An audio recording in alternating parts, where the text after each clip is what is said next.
ఇవన్నిటిని కూడా మనం చర్చిస్తున్నాం.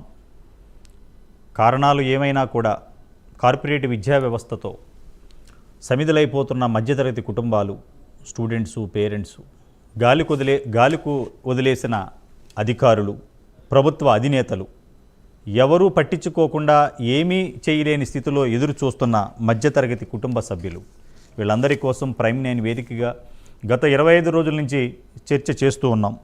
కారణం, సమాజహితం కోసం ఫోర్త్ ఎస్టేట్ అయిన మీడియా ఎవరూ కూడా దీన్ని గుర్తించినా గుర్తించకపోయినా దమ్మున్న ఛానల్గా తెలుగు రాష్ట్రాలలో ప్రతిరోజు ప్రత్యేక కథనాలతో పాటు ఏం జరుగుతుంది ఈ కార్పొరేట్ వ్యవస్థలో, ఎందుకు కోట్లాది రూపాయలు అవినీతి సొమ్ము ప్రభుత్వాలకు చేరుతున్నాయి, ఎవరికి వీళ్ళు కాపు కాస్తున్నారు, ఎవరు వీళ్ళని రక్షిస్తున్నారు, ఈ ధైర్యం ఈ కార్పొరేట్ విద్యా సంస్థలకి ధైర్యానికి కారణం ఎవరు?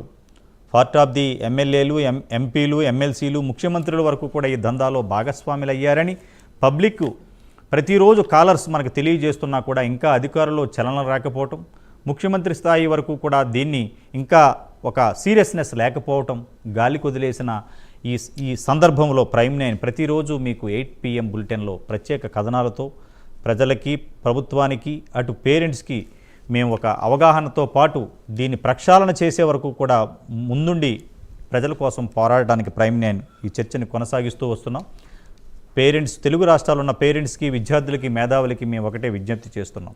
మీ సలహాలు, సూచనలు ఇవ్వండి. మేము చేసే ఈ ప్రయత్నంలో మీరు కూడా భాగస్వాములు కండి.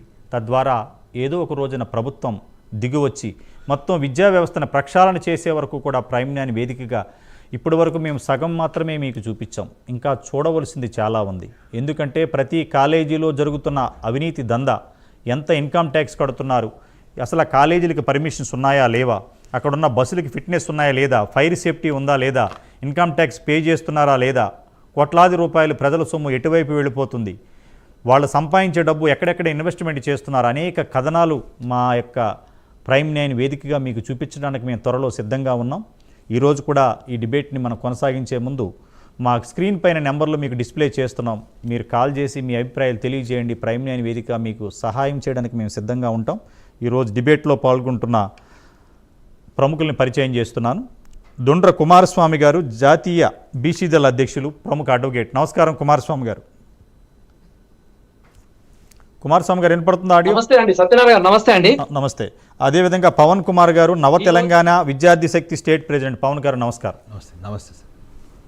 మీది మ్యూట్లో ఉన్నట్టుంది కుమారస్వామి గారు, ఒకసారి మీరు మాట్లాడండి. ఒకసారి వినపడుతుంది అండి? అది వినపడుతుంది.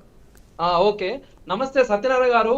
ఈరోజు ముఖ్యంగా ప్రతి విద్యార్థికి నాణ్యమైన విద్య అందించాలి, విద్యా వ్యవస్థలో ప్రక్షాళన అవసరం అనే బలమైన సంకల్పంతో విద్య అనేది ఈరోజు కార్పొరేట్ వాళ్ళు వ్యాపారంగా మారుస్తున్నారు.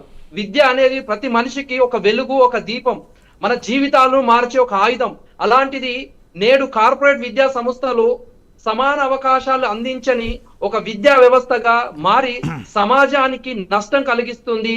దానిలో మార్పు తీసుకురావడానికి ప్రధాన లక్ష్యంగా స్పందించే వరకు నేను ఆగను అంటూ ప్రైమ్ 9 న్యూస్, విద్యా వ్యవస్థలో మార్పులు తెచ్చే వరకు నేను ఆగను అంటూ ప్రైమ్ 9 న్యూస్ అడుగులు వేయడం, విద్యా వ్యవస్థలో మార్పులకి శ్రీకారం చుట్టడానికి మీరు చేస్తున్న ఈ డిబేట్లు, ఈ కార్యక్రమాలు నిజంగా ప్రభుత్వం కూడా సానుకూలంగా స్పందించాలని మొట్టమొదట విజ్ఞప్తి తెలియజేస్తా ఉన్నాను. ఈ రోజు మన నేటి విషయానికి వస్తే, ఈ కార్పొరేట్ విద్యా వ్యవస్థలు అనగానే ప్రతి కుటుంబానికి, ప్రతి వ్యక్తికి గుర్తుకొచ్చేది అధిక ఫీజులు, అక్రమంగా నిర్మించిన బిల్డింగులు, ఫైర్ సేఫ్టీ లేని బిల్డింగులు, పర్మిషన్ లేని బిల్డింగులు, పిల్లలపై ఒత్తిడి చేసే కళాశాలలు, దోపిడికి కేర్ ఆఫ్, విద్యకు మాఫియా లాంటిదే అంశాలే గుర్తొస్తాయని తెలియజేస్తా ఉన్నాను. ఈ రోజు విద్యా వ్యవస్థ అధిక ఫీజులు వసూలు చేయడం, రానున్న రోజులలో విద్యను అందుబాటులో లేని వస్తువుగా చేస్తారేమో అని భయాందోళనకు గురి అవుతున్నది సామాన్యులు. అలాంటిది కార్పొరేట్ విద్యా సంస్థలు ఈరోజు అయ్యప్ప సొసైటీ లాంటి గురుకుల ట్రస్ట్లలో అక్రమంగా నిర్మించిన భవనాల్లో క్లాస్ రూములు నడుపుతూ విద్యార్థుల భద్రత లేకుండా పోతున్న పరిస్థితి. ఈరోజు అక్రమంగా నిర్మించిన బిల్డింగ్లకు పర్మిషన్లు ఉండయి, ఫైర్ సేఫ్టీ ఉండదు, ఎమర్జెన్సీ ఏదన్నా ఉంటే కనీసం ఎమర్జెన్సీ ఎగ్జిట్స్ ఉండయి, ఏదైనా అగ్ని ప్రమాదం జరిగితే ఏంది సందర్భాలు ఏంది, పిల్లల భవిష్యత్ ఏంది, వాళ్ళ ప్రాణాలకు గ్యారెంటీ ఏంది? ఎంతో మంది చనిపోయిన ఘటనలు కూడా ఉన్నాయి.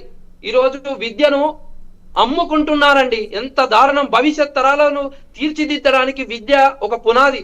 కానీ నేడు ఈ విద్యా సంస్థలు వ్యాపారం చేసుకునే వస్తువుగా మారడము, ర్యాంకుల రేసుల్లో అత్యధికంగా ఒత్తిడి పెట్టి వారిలో ఉన్న సృజనాత్మకతను దెబ్బతీస్తూ, అడ్డగోలుగా టైం పరిమితి లేకుండా చదివిస్తూ ఈ రోజు చాలా దారుణంగా విద్యా వ్యవస్థలు ఉన్నాయి.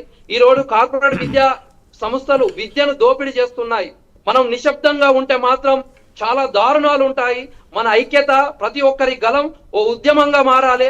కార్పొరేట్ విద్యా సంస్థల అన్యాయాలను ఎదిరించడానికి విద్యార్థులు, తల్లిదండ్రులు, ఉపాధ్యాయులు, మేధావులు, ప్రజా సంఘాలు, పార్టీలకు అతీతంగా నాయకులు కూడా అందరం కలిసికట్టుగా పోరాటం చేయవలసిన సందర్భం వచ్చింది. ప్రభుత్వం కూడా, తెలంగాణ రాష్ట్ర ప్రభుత్వం కావచ్చు, లేదా ఆంధ్రప్రదేశ్ కావచ్చు, లేదా దేశంలో ఉన్న ఏ రాష్ట్రంలో అయినా ఈ ప్రభుత్వాలు ఫీజుల నియంత్రణ మరియు ఈ యొక్క భవనాల నిబంధనలను కఠినంగా అమలు చేయాలి. అయితే దీంట్లో ముఖ్యంగా నేను 2 విషయాలు చెప్తాను. వాట్ ఈస్ ద సమస్యకు పరిష్కారాలు ఏంటిది, మరియు అలాగే దీన్ని ఏ విధంగా మనం రానున్న రోజులలో దీన్ని ఏ ఉద్యమంగా మనం ముందుకు తీసుకుపోవాలి. పరిష్కారం అయితే ₹1,00,000 వసూలు చేస్తున్న ఈ ఫీజులను ఒక నియంత్రణ తీసుకురావాలి. కేంద్ర ప్రభుత్వం కావచ్చు, రాష్ట్ర ప్రభుత్వం ఓ నియంత్రణ తీసుకురావాలి. ఈ దోపిడీ ఫీజులు అత్యధికంగా చేసే వారికి వినియోగదారుల చట్టం 2019 కింద చట్టాల కింద కేసులు నమోదు చేయాలి.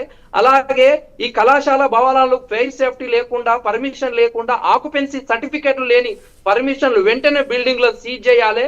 మరియు అది ప్రాణాలకు ముప్పు ఉంది కాబట్టి IPC 336 కూడా వాళ్ళు FIR నమోదు చేయాలి. ఈ యొక్క మానసిక ఆరోగ్యం విధానాన్ని కూడా కౌన్సిలింగ్ సెంటర్స్ ద్వారా పెట్టి వాళ్ళకు అవగాహన కల్పించాలి. అలాగే ఏదైనా హక్కులు భంగం కలిగిస్తే జాతీయ మానవ హక్కులకు కావచ్చు, స్టేట్ మానవ హక్కుల సంఘానికి ఫిర్యాదులు చేయాలి.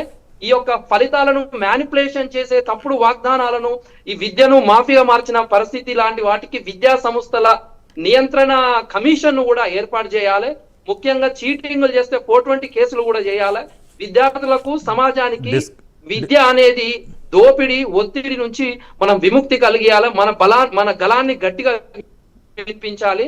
కార్పొరేట్ విద్యా సంస్థలు విద్యను ఓ శాపంగా మార్చాయి. చాలా దారుణం. దీంట్లో ముఖ్యంగా నేను చెప్పేది ఏంటంటే, ఈ యొక్క విద్యా సంస్థలో పెను మార్పులను తీసుకురావడానికి ప్రజాక్షేత్రంలో ఉద్యమాన్ని మరియు క్షేత్ర స్థాయిలో విభిన్న కార్యక్రమాలు ప్రైమ్ 9 న్యూస్ తో మేధావులు, కుల సంఘాలు, ప్రజా సంఘాలు అందరూ చేయాలి. బహిరంగ చర్చలు చేయాలి. విద్యార్థులు కావచ్చు, తల్లిదండ్రులు మరియు అందులో ఉన్న ఉపాధ్యాయులు కావచ్చు, అందరం కావచ్చు, బహిరంగ చర్చలు చేసి మనం ఒక కమిటీని ప్రైమ్ 9 ద్వారా ఒక కమిటీ కూడా మనం వేయాలి. అంతేకాకుండా ఈ విద్యా సంస్కరణ కోసం ఓ ప్రత్యేక కమిటీ వేయాలి. ఆ కమిటీల విద్యార్థి సంఘాలు కావచ్చు, తల్లిదండ్రులు కావచ్చు, స్వచ్ఛంద సంస్థలు కావచ్చు, ఇవన్నింటినీ కూడా మనం యాడ్ చేయాలి. అంతేకాకుండా ఒక సోషల్ మీడియా విప్లవాత్మక ఒక క్యాంపెయిన్ కూడా మనం చేయాల్సిన సందర్భం ఉంది. #కార్పొరేట్ విద్యా సంస్కరణ, #విద్య కాదు వ్యాపారం వంటి హ్యాష్ట్యాగ్లతో దేశ స్థాయిలో ఈ మధ్యన SUD ఎలా ట్రెండింగ్ జరిగిందో ఆ స్థాయిలో మనం ఒక విప్లవం తీసుకురావాల్సిన సందర్భం ఉంది. అంతేకాకుండా ఈ ఆన్లైన్ వెబ్సైట్ పోర్టల్ డిజైన్ చేసి ఈ యొక్క కోర్సులు, వాటి నాణ్యత ఫిర్యాదు చేయడానికి ఒక ఆన్లైన్ పోర్టల్ కూడా మనం ఏర్పాటు చేయాలి. అంతేకాకుండా ముఖ్యంగా ఏ ప్రాంతంలో అయితే ఉన్నాయో ప్రతి ప్రాంతంలో నుంచి ఏ కార్పొరేట్ విద్యా సంస్థలు ఎదుర్కొంటున్న సమస్యలు దృష్టికి వచ్చేటట్టుగా ఒక ఆన్లైన్ పోర్టల్ ను ఏర్పాటు చేయడం కావచ్చు, మరియు స్థానిక విద్యార్థి సంఘాలు కావచ్చు, వాళ్ళ తల్లిదండ్రులు కావచ్చు, స్వచ్ఛంద సంస్థలతో ఓ ఉద్యమాన్ని ముందుకు తీసుకెళ్లాల్సిన సందర్భం ఆసన్నమైందని, మరియు ఈ యొక్క కార్పొరేట్ విద్యా సంస్థల నియంత్రణ కూడా కఠినంగా చేయించాల్సిన సందర్భం ఉంది. అంతేకాదు విద్యార్థి సంఘాలే కాదు, స్థానిక శాసనసభ్యులు కావచ్చు, ఎంపీలు కావచ్చు, మరియు విద్యాశాఖ అధికారులతో కూడా సంప్రదించి దీని ఒక నియంత్రణ కోసం ఒక పర్ఫెక్ట్ చట్టాన్ని కూడా మనం బలంగా ఏర్పాటు చేయాల్సిన సందర్భం వచ్చింది. ఈ కార్పొరేట్ సంస్థలపై ఫిర్యాదులు చేయడానికి కూడా కన్స్యూమర్ కోర్టులను కూడా మనం వాడుకోవాల్సిన సందర్భం ఉన్నది. ఇదంతా అంతేకాకుండా ముఖ్యంగా అవగాహన కార్యక్రమాలు, అవసరమైతే శాంతియుతమైన ర్యాలీలు కూడా మనం చేయాలి, ప్రైమ్ 9 మరియు మిగతా వాళ్ళందరూ కలిసి. అంతేకాకుండా దీని ఒక వర్క్ షాప్స్ లాగా కూడా సెమినార్లు, వర్క్ షాప్స్ లాంటి ఏర్పాటు చేసి విద్యార్థులకు మరియు తల్లిదండ్రులకు కార్పొరేట్ సంస్థలు ఈ అక్రమాలు ఎలా చేస్తున్నాయి, ఏ విధంగా చేస్తున్నాయి అవగాహన కల్పించే విధంగా మనం వర్క్ షాప్లను కూడా నిర్వహించాలి. కుమారస్వామి గారు. తల్లిదండ్రులతో మమేకై వాళ్ళతో సమావేశమై వారిని సమీకరించి వారి పిల్లలు ఎదుర్కొంటున్న సమస్యలు ఏమేమి ఉన్నాయి కూడా మనం అందరం తీసుకొని, నేను ముఖ్యంగా ఏమంటున్నా, ఏం సమస్యలు ఉన్నాయి, వాటికి పరిష్కారాలు ఏంది, అలాగే చట్టపరమైన చర్యలు ఏంది, అలాగే yes. రానున్న రోజులల్లా మనం ఎలాంటి ప్రణాళికలు విద్యా ప్రక్షాళన కోసం ఎలాంటి ఉద్యమాన్ని తీసుకొస్తున్నాం భవిష్యత్ తరాలకు అనే ఒక ప్రణాళిక కూడా చేయాలనేది నా యొక్క ఉద్దేశం సత్యనారాయణ గారు. ఎస్ కుమారస్వామి గారు, మీరు చాలా విషయాలు నోటీస్ చేశారు. ఆ వైపుగానే మనం ప్రయాణం చేద్దాం. మీలాంటి ఎక్స్పీరియన్స్ అడ్వకేటు, మీరు ఒక పార్టీ అధ్యక్షుడు, మీలాంటి సలహాలు మీలాంటి వాళ్ళందరితో కలుపుకుని మన ఉద్యమాన్ని తీవ్రతం చేద్దాం. ప్రైమ్9 వేదికగా ఇప్పుడు ఒక ఇద్దరు కాలర్స్ ఉన్నారు, వాళ్ళతో మాట్లాడే ప్రయత్నం చేద్దాం.